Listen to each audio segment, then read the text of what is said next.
Épître de Pierre, chapitre 1er. Pierre, apôtre de Jésus-Christ,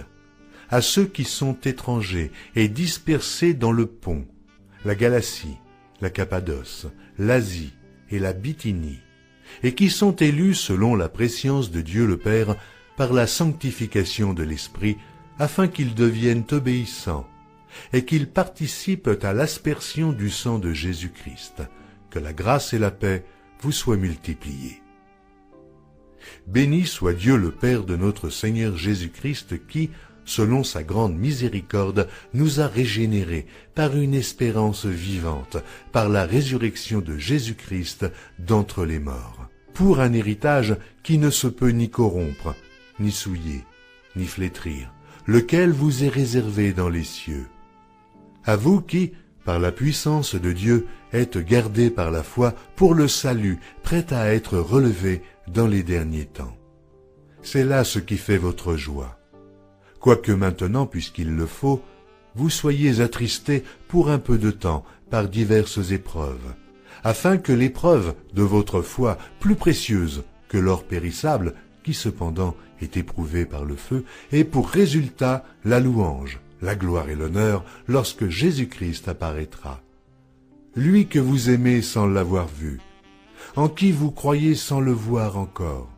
vous réjouissant d'une joie ineffable et glorieuse, parce que vous obtiendrez le salut de vos âmes pour prix de votre foi. Les prophètes qui ont prophétisé, touchant la grâce qui vous était réservée, ont fait de ce salut l'objet de leurs recherches et de leurs investigations, voulant sonder l'époque et les circonstances marquées par l'Esprit de Christ qui était en eux, et qui attestait d'avance les souffrances de Christ et la gloire dont elles seraient suivies. Il leur fut révélé que ce n'était pas pour eux-mêmes, mais pour vous, qu'ils étaient les dispensateurs de ces choses, que vous ont annoncé maintenant ceux qui vous ont prêché l'Évangile par le Saint-Esprit envoyé du ciel, et dans lesquels les anges désirent plonger leur regard. C'est pourquoi saignez les reins de votre entendement, soyez sobres, et ayez une entière espérance dans la grâce qui vous sera apportée lorsque Jésus-Christ apparaîtra. Comme des enfants obéissants, ne vous conformez pas aux convoitises que vous aviez autrefois, quand vous étiez dans l'ignorance. Mais puisque celui qui vous a appelé est saint,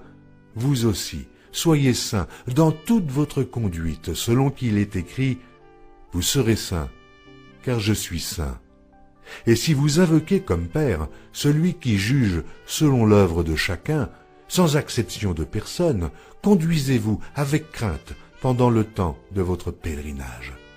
sachant que ce n'est pas par des choses périssables, par de l'argent ou de l'or, que vous avez été rachetés de la vaine manière de vivre, que vous avez hérité de vos pères, mais par le sang précieux de Christ, comme d'un agneau sans défaut et sans tache, prédestiné avant la fondation du monde et manifesté à la fin des temps, à cause de vous, qui par lui croyez en Dieu, lequel l'a ressuscité des morts et lui a donné la gloire, en sorte que votre foi et votre espérance reposent sur Dieu. Ayant purifié vos âmes en obéissant à la vérité pour avoir un amour fraternel, sincère, aimez-vous ardemment les uns les autres de tout votre cœur, puisque vous avez été régénérés non par une semence corruptible, mais par une semence incorruptible, par la parole vivante et permanente de Dieu. Car toute chair est comme l'herbe, et toute sa gloire comme la fleur de l'herbe. L'herbe sèche, et la fleur tombe. Mais la parole du Seigneur demeure éternellement, et cette parole est celle qui vous a été annoncée par l'Évangile.